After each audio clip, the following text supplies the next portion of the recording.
अस्सलाम वालेकुम my cute friends. When you hate me then I love you का next part लेकर आ चुकी हूँ। तो चलिए आज के न्यू पार्ट को स्टार्ट करते हैं। तो इस पार्ट पे हमने देखा था कि विंग ने और वांग जी ने अपना अपना टाइम स्पेंड किया था। उसके बाद जब वो विंग का हो गया था तो वांग जी ने उससे कहा था कि तुमने सब कुछ कर लिया, अब तुम हटो यहाँ से। और वांग जी की ये सारी बातें सुनकर विंग खुद बहुत ज़्यादा हैरान था कि वांग जी पहले तो कुछ भी नहीं कहा जब वो दोनों एक दूसरे के साथ थे, लेकिन अब वांग जी ऐसा क्यों बोल रहा है, विंग को समझ में नहीं आ रहा था। फिर विंग ने वांग जी के फेस की तरफ देखा तो वांग जी ने कहा, तुम्हें सुनाई नहीं दिया मैंने क्या कहा, हटो यहाँ से।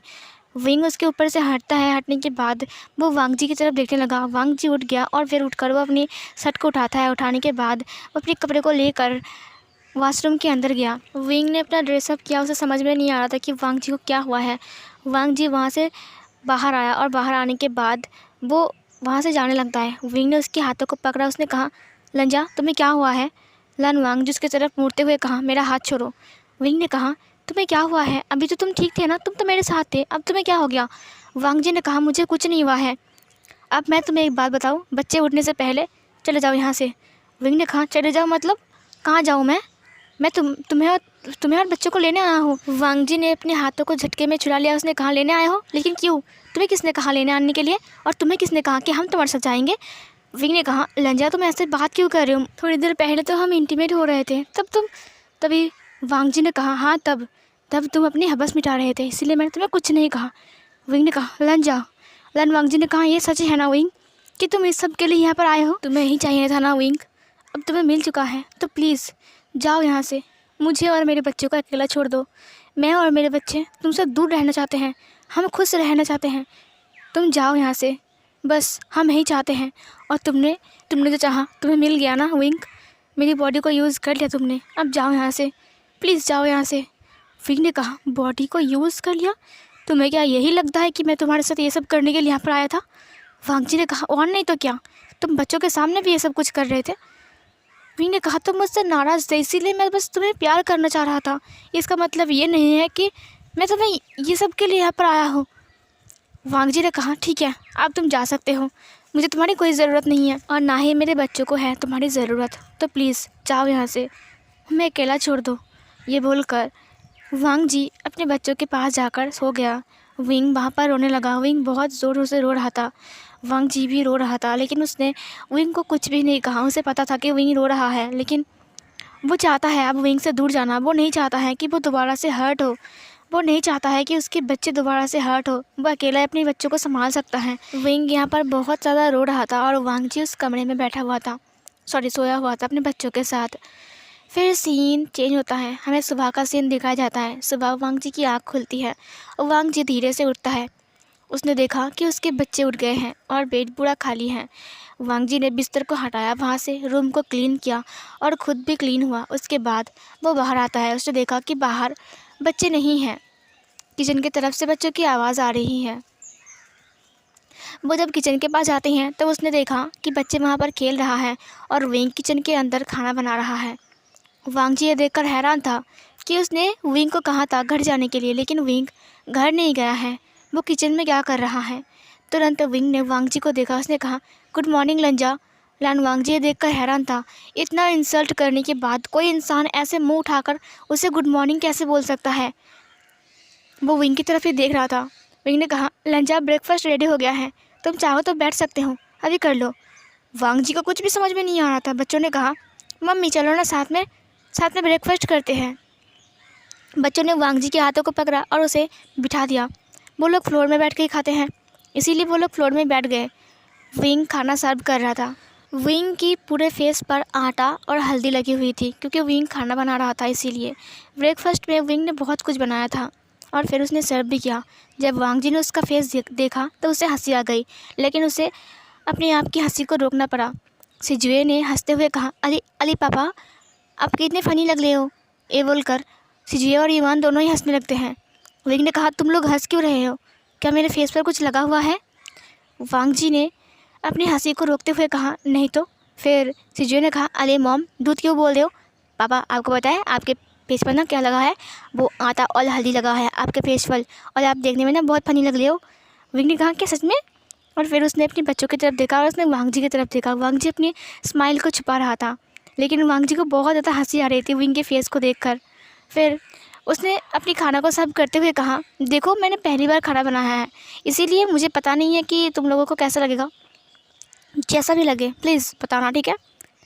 और फिर ये बोलकर वो खाना सर्व करता है। वांग जी खाने की तरफ देखते हुए कहा, ये खाने लायक है ना। विंग ने कहा, खाकर देखो ना लंजा, उसके बाद बोलो। लन वांग जी ने अपनी चॉपस्टिक को उठाया और उसने खाना स्टार्ट कर दिया। जब उसने पहला बाइट लिया तब देखा कि खाना सच में बहुत टेस्टी था। विंग उसकी फेस की तरफ देख रहा था। फिर वांग जी ने कहा, बुरा नहीं है। विंग ने कहा, अच्छा है ना। सिजुए ने कहा, अरे वाह, पापा थाना बेटे हैं, मत थाना है आपने, मत थाना बनाया है। विंग ने कहा, मत। फिर युवान ने कहा, मस्त मस्त, वो मस्त बोलना चाहता है। फिर विंग ने कहा, अच्छा मैं खा कर देखता हूँ। फिर विंग भी खाना खाता है। उसने कहा, अरे वाह, मैं इतना अच्छा खाना बना सकता हूँ, मुझे पता ही नहीं था। वांग जी ने कुछ नहीं कहा। विंग ने वांग जी के फेस की तरफ देखा, उसने स्माइल किया। उसने कहा, आज वांग जी मुझे डांट नहीं रहा है, इसका मतलब वो चाहता है कि मैं उसके पास रहूं, लेकिन फिर भी वो मुझे अपने से दूर करना चाहता है। ये बोलकर विंग खाना खाने लगता है। खाना ख़त्म होने के बाद विंग सारे प्लेट्स को उठाता है और वॉश करने के लिए किचन में चला गया। उसने बच्चों से कहा कि तुम लोग लंच में क्या खाओगे। बच्चों ने कहा, हमें फ्राइड राइस खाना है। विंग ने कहा, ठीक है, हम फ्राइड राइस बनाएंगे और चिकन सूप बनाएंगे, ठीक है। बच्चे बहुत खुश थे। वांग जी ने कहा, तुम लोगों को होमवर्क नहीं करना है, 2 दिन बाद तुम्हारा स्कूल चालू हो जाएगा, उसके बाद क्या होगा। युवान और सिजुए ने कहा, ठीक है, हम लोग होमवर्क करने जा रहे हैं। Okay mom, bye dad. ये बोलकर वो दोनों बच्चे अपने रूम में चले गए। वांग जी ने विंग की तरफ देखा। विंग प्लेट्स को धो रहा था। वांग जी किचन के अंदर गया। उसने कहा, ये सब कुछ क्या है विंग। विंग ने वांग जी का कोई जवाब नहीं दिया। उसने कहा, तुम्हें सुनाई नहीं दिया मैंने क्या कहा। विंग प्लेट्स को धोता है और प्लेट्स को अच्छे से रखता है और उसके बाद वो सब्जियां काटने लगता है। तभी उसके पास वांग जी जाता है। उसने कहा, विंग, मैं तुमसे कुछ पूछ रहा हूँ, ये सब कुछ तुम क्या कर रहे हो, क्यों कर रहे हो, ये सब कुछ क्या है विंग। विंग ने कुछ नहीं कहा। विंग वहाँ से हट गया और उसने चावल को निकाला और उसके बाद वो गैस पे चला दिया। फिर वांग जी ने कहा, पानी बहुत ज़्यादा है, कम करो। विंग ने पानी को कम किया। वांग जी ने कहा, कल रात मैंने तुम्हें क्या कहा था, तुम्हें याद नहीं है, जाने के लिए कहा था ना, और तुम्हें सुबह सुबह ब्रेकफास्ट बनाने लग गई। मैंने कहा था ना कि बच्चों के उठने से पहले तुम यहाँ से चले जाना, तो तुम सुनते क्यों नहीं हो, तुम ये सब कुछ क्यों कर रहे हो विंग। विंग ने कुछ नहीं कहा। वो अपनी सब्जियाँ काटने लगता है।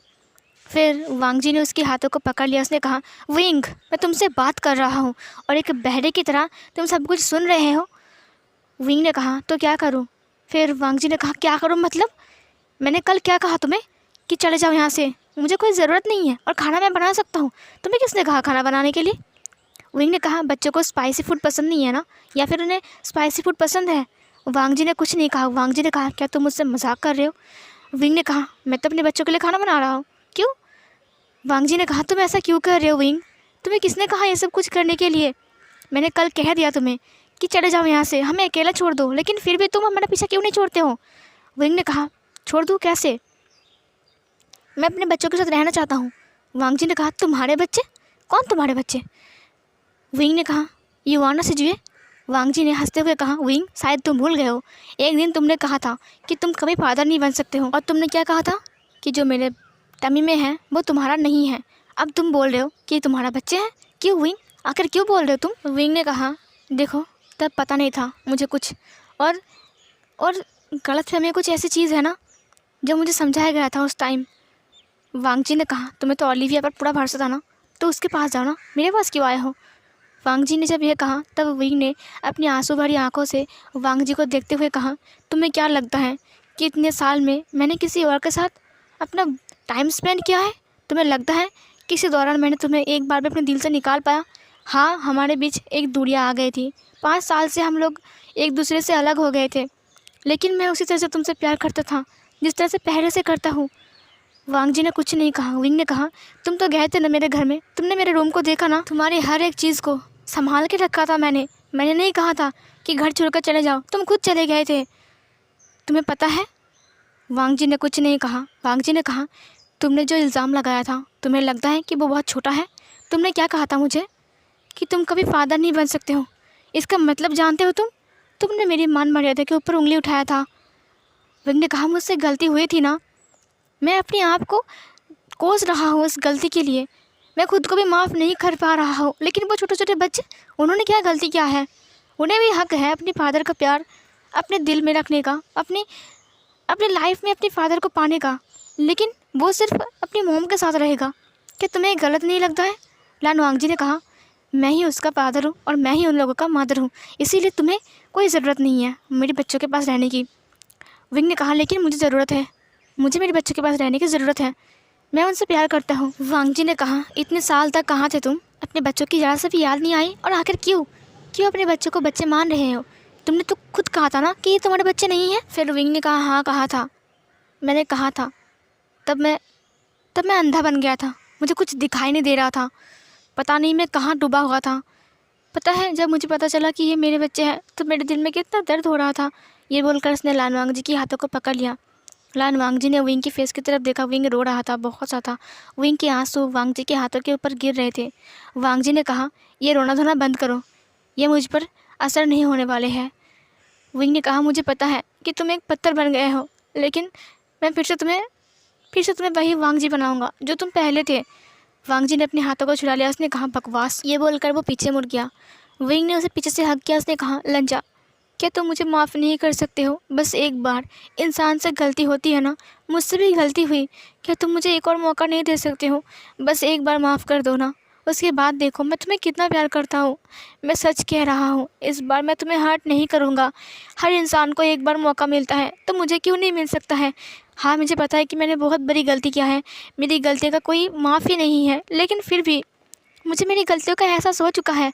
अब मैं चाहता हूँ, मैं जीना चाहता हूँ, तुम्हारे साथ रहना चाहता हूँ, मेरे बच्चों के साथ रहना चाहता हूँ। तुम क्यों नहीं समझते हो लंजा? मैं चाहता हूँ कि मैं, तुम और हमारे बच्चे हम साथ में रहें। क्या हम एक नई शुरुआत नहीं कर सकते हैं दोबारा से? वांगजी ने इसे अपने आप से दूर करते हुए कहा, बिल्कुल नहीं, मुझे कोई नई शुरुआत नहीं करनी है और मुझसे दूर रहो। ये बात में मुझे टच मत करो। ये बोलकर वांगजी बाहर चला गया। वांगजी ने कहा, अगर तुम्हें लंच बनाना ही है तो ध्यान से बनाना, मैं नहीं चाहता हूँ कि मेरे बच्चे भूखे रहें। ये बोलकर वांगजी चला गया। विंग की आंखों में आंसू थे। वांगजी ने जब उससे ये सब बातें कही तब विंग को बहुत ज़्यादा दर्द हुआ। विंग ने कहा, यह दर्द तो कुछ भी नहीं है, इससे 100 गुना दर्द मैंने वांगजी को दिया है, इसीलिए अगर उसने मुझे कुछ कह भी दिया तो मुझे सहना पड़ेगा, क्योंकि मैं इसी लायक हूँ। ये बोलकर विंग रोने लगा। विंग ने कहा, मैं तुम्हें कुछ भी करके मनाऊंगा। मैं को प्रॉमिस करता हूँ कि हम फिर से एक हो जाएंगे और मैं तुम्हें कभी हार्ट नहीं करूँगा और मैं मेरे वही पहले वाला लान वांगजी को वापस लाऊंगा, मैं प्रॉमिस करता हूँ वांगजी। ये बोलकर वो खाना बनाने लगता है। लंच कंप्लीट होने के बाद उसने कहा, बच्चों आ जाओ, लंच कंप्लीट हो चुका है। इवान और सिजुए नहा रहे थे। वो लोग नहाते हुए अपने टॉवल को पहनकर बाहर आते हैं और फिर उन्होंने ड्रेसअप किया। उन्होंने कहा, क्या पापा ने खाना बना लिया है? वांगजी ने कहा, फिर सिजुए ने कहा, अली वाह, पता है पापा का हाथों का खाना बहुत यमी है। बोलो युवान। युवान ने कहा, सही कहा तुमने, वो कितना अच्छा खाना बनाता है ना? वांगजी ने उनकी तरफ देखते हुए कहा, और मैं? सिजुए ने कहा, ओह मम्मी, आप तो बहुत अच्छे बनाते हो। वो दरअसल बात ऐसी है ना कि हम ना आपके हाथों का खाना बहुत दिन से खा लिया ना, इसीलिए अब पापा के हाथों का खाना खाने का मन कर रहा है, इसीलिए हम जा रहे हैं। ये बोलकर वो लोग दौड़कर अपने पापा के पास चले गए। वांगजी फ्रेश होकर बाहर आता है और उसने देखा कि विंग फ्लोर में खाना को सर्व कर चुका है और फिर वो अपने दोनों बच्चों को अपने हाथों से खिला रहा है। ये देखकर वांगजी की आंखों में आंसू आ गए। उसने कहा, जब मेरे बच्चों की तुम्हारी सख्त ज़रूरत थी तब तुम उनके पास नहीं थे और आज तुम उन्हें अपने पास चाहते हो, लेकिन क्यों? मुझे अच्छा नहीं लग रहा है विंग, लेकिन मैं तुम्हें खुद से दूर भी नहीं कर पा रहा हूँ। ऐसा क्यों हो रहा है मेरे साथ? और फिर ये बोलकर वो भी बैठ गया, लेकिन वांगजी खाना नहीं खा रहा था। वो बार बार अपने चॉपस्टिक से खाने को इधर उधर घुमा रहा था। विंग ने कहा, लंजा क्या हुआ है, खाना खा लो। लान वांगजी ने कहा, फिर तभी लान वांगजी के पास एक कॉल आता है। लान वांगजी ने कॉल को उठाने के लिए वहाँ से उठ गया और उठने के बाद वो बाहर चला गया। वेनिंग ने कहा, लान वांगजी सुनो ना, वैन चाओ वापस आ गया है। ये सुनकर वांगजी ने कहा, वैन चाओ वापस आ गया है? क्या सच में? वेनिंग ने कहा, हाँ सच में, और पता है वैन चाओ ने हमारा किराया भी दे दिया है। तुम चिंता मत करो, अब तुम बेकरी में वापस आ जाओ। पता है तुम्हारे बिना अच्छा नहीं लग रहा है और कस्टमर इतने बढ़ गए हैं कि मैं संभाल नहीं पा रहा हूँ। प्लीज़ तुम वापस आ जाओ ना बेकरी में। वांगजी ने कहा, लेकिन मिंग्याओ। फिर वेंडिंग ने कहा, देखो मिंग्याओ की बात छोड़ो, अपनी काम तो करो और बच्चों की पढ़ाई वो क्या होगा बोलो? फिर वांग जी ने कहा ठीक है, हम कल वापस जा रहे हैं और परसों से बच्चों का स्कूल भी है, तो शायद हमें वापस जाना ही पड़ेगा। फिर वेनिंग ने कहा ठीक है, तुम वापस आ जाओ, समझे। फिर वांग जी ने कहा ठीक है, मैं अभी कॉल कट कर रहा हूँ। फिर वो कॉल कट करता है और कॉल कट करने के बाद वो अंदर आता है। जब वो अंदर आता है तब देखता है कि विंग बच्चों के साथ खेल रहा है। वांग जी ने अपनी फ़ोन को रखा। दरअसल विंग अपने बच्चों को मैजिक दिखा रहा था और उसके बच्चे बैठकर देख रहे थे और वो लोग हंस भी रहे थे और क्लैप कर रहे थे और विंग बहुत खुश था अपने बच्चों के साथ। वांग जी वहीं से गुजर रहा था। विंग ने वांग जी की तरफ देखा। तभी चलते हुए वांग जी का दोनों पैर एक दूसरे से टकरा जाता है और वांग जी वहाँ से गिरने वाला होता है। विंग जाकर वांग जी को तुरंत पकड़ लेता है। ये देखकर युवान और सिजुए ने कहा अपनी आंखें बंद कर लो, और फिर ये बोलकर वो दो बच्चे अपने क्यूट क्यूट हाथों से अपने फेस को छुपाने लगते हैं। इधर विंग वांग जी को पकड़ के खड़ा था और वांग जी को ही देख रहा था। वांग जी भी विंग को ही देख रहा था। थोड़ी देर बाद वांग जी ने अपने बच्चों की तरफ देखा तो उसने विंग को धक्का देते हुए कहा तुम्हें कोई होश नहीं है क्या? तुम कहाँ पर क्या कर रहे हो? विंग ने कहा तुम गिरने वाले थे। वांग जी ने कहा यहाँ पर बच्चे हैं, मैं गिरने वाला था तो तुम्हारा क्या?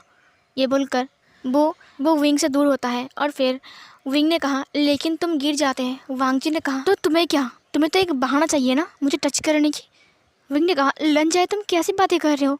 लान वांग जी ने कहा चुप रहो मिस्टर वी वुजियान, मैं जानता हूँ कि तुम क्या करना चाहते थे। और फिर ये बोलकर वांग जी अपने कमरे में चला गया। सिजुए और इवान ने कहा ये क्या हुआ?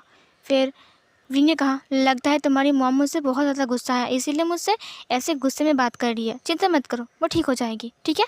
ये बोलकर उसने अपने दोनों बच्चों को हक किया। उन्होंने कहा पापा सुनो ना, अब ना मम्मी को मना लो, ठीक है, और जल्दी से उनसे उनसे अच्छे से बात करो ना, उनसे झगड़ा करते हो मैं अच्छा नहीं लगता है। विंग ने कहा तुम चिंता मत करो, हम जल्दी से मम्मी को मना लेंगे और उसके बाद हम घर चले जाएंगे, है ना। इवान ने कहा अरे वाह, मुझे घर जाना है, मुझे भी घर देखना है, सिजुए ने देखा है, मुझे देखना है। सिजुए ने कहा हाँ हाँ पता है, इतना बड़ा सा घर है, इतना बड़ा सा, हम वहाँ पर फुटबॉल खेल सकते हैं। विंग ने कहा हाँ फुटबॉल खेल सकते हो और वहाँ पर बहुत सारे रैबिट्स हैं। इवान और सिजुए सुनकर खुश हो गए। इधर वांग जी अपने पैकिंग कर रहा था। वो लोग जब अंदर आकर देखते हैं तब वो लोग हैरान थे। विंग ने कहा तुम क्या कर रहे हो लंजा? लान वांग जी ने कुछ नहीं कहा। सिजुए ने कहा अली अली मोम अब क्या कर लियो? इवान ने कहा मोम अब हमारे कपड़े को बैग में क्यों डाल रहे हो? वांग जी ने कहा हम वापस जा रहे हैं, अंकल ने कॉल किया था, हमें वापस जाना पड़ेगा, समझे, अब तुम्हारा स्कूल स्टार्ट होने वाला है ना। ये सुनकर सिजुए ने कहा ओह हम तो भूल ही रहे हैं ना, इवान हमारा स्कूल है ना। ये सुनकर इवान ने कहा हाँ तुमने सही कहा। विंग ने कहा क्या तुम बेकरी में वापस जा रहे हो? वांग जी ने कहा हाँ। विंग ने कहा तुम्हें पता है ना कि वो मिंग्याओ। तभी वांग जी ने कहा उससे तुम्हें क्या, अगर मिंग्याओ कुछ करता है तो उससे तुम्हें क्या, हमसे दूर रहो, कितनी बार कहा है, हमारे फैमिली मैटर में तुम इन्वॉल्व मत हो। ये सुनकर विंग ने कहा लेकिन ये मेरी भी फैमिली। तभी वांग जी ने कहा चुप रहो, बस चुप रहो, कुछ मत कहो तुम। और फिर तभी इवान और सिजुए को वांग जी ने कहा इवान सिजुए जाओ अपना अपना बुक्स वगैरह बैग में पैकिंग कर लो, ठीक है, हम कल सुबह जा रहे हैं। और युवान से सिजुए जाकर अपनी किताब को अपने बैग के अंदर रखने लगते हैं और अपने ड्राइंग को भी। विंग चुपचाप वहाँ पर खड़ा था, उसने कुछ भी नहीं कहा। वांग जी ने कहा तुम लोग पैकिंग करो, मैं तुम्हारे लिए डिनर बनाने जा रहा हूँ। विंग ने कहा मैं तुम्हारी हेल्प कर दूँ? वांग जी ने कहा कोई ज़रूरत नहीं है, मैं खुद बना सकता हूँ मेरे बच्चों के लिए। और फिर ये बोलकर वो किचन में चला गया। फिर विंग अपने बच्चों की किताब को और अपने कपड़े को पैकिंग करने में हेल्प करता है और फिर वो लोग डिनर करते हैं। डिनर करने के टाइम विंग ने वांग जी से कई बार बात करने की कोशिश किया, लेकिन वांग जी ने विंग से एक बार भी बात नहीं किया। विंग बहुत उदास था क्योंकि वांग जी उससे बात ही नहीं कर रहा था अच्छे से। फिर सुबह का सीन दिखाया जाता है। सुबह वो लोग निकल रहे थे। विंग ने सारे के सारे बैग्स को अपनी गाड़ी के अंदर रख लिया था। सिजुए ने कहा अरे वाह हम फिर से पापा के साथ जाएंगे। और युवान तो बहुत खुश था क्योंकि आज पहली बार वो अपने पापा की गाड़ी में बैठने वाला है। वो दोनों सामने बैठने के लिए ज़िद कर रहे थे। वांग जी ने कहा तुम दोनों ही मेरे साथ पीछे बैठोगे, और फिर दोनों बच्चों को लेकर वांग जी पीछे बैठ गया। विंग ने कुछ नहीं कहा। वो अपनी गाड़ी को स्टार्ट करता है। स्टार्ट करने के बाद वो लोग बेकरी में पहुंच जाते हैं। बेकरी में पहुंचने के बाद विंग सारे सामान को गाड़ी से निकालता है और फिर वो बच्चे अपने अपने सामान को लेकर रूम के अंदर जाता है। वेनिंग बाहर आता है और वेनिंग भी उनका हेल्प करता है सारे सामान को अंदर ले जाने में। तभी वेन चाओ वहाँ से बाहर आते हुए कहा, वांग जी तुम आ गए। और फिर तुरंत विंग पीछे मुड़ता है। उसने वेन चाओ को देखा और वेन चाओ आकर वांग जी को हग करता है। ये देखकर विंग को बहुत गुस्सा आता है। विंग ने गुस्से में अपने सामान को नीचे रख दिया और गुस्से में वेन चाओ और वांग जी को देखने लगे। वेन चाओ और वांग जी एक दूसरे को हग करने के बाद वहीं पर खड़े होकर थोड़ी देर बातें करने लगता है और विंग गुस्से में अपने सारे सामान को गाड़ी से निकाल रहा था। और ये वाला पार्ट यहीं पर ही ख़त्म होती है।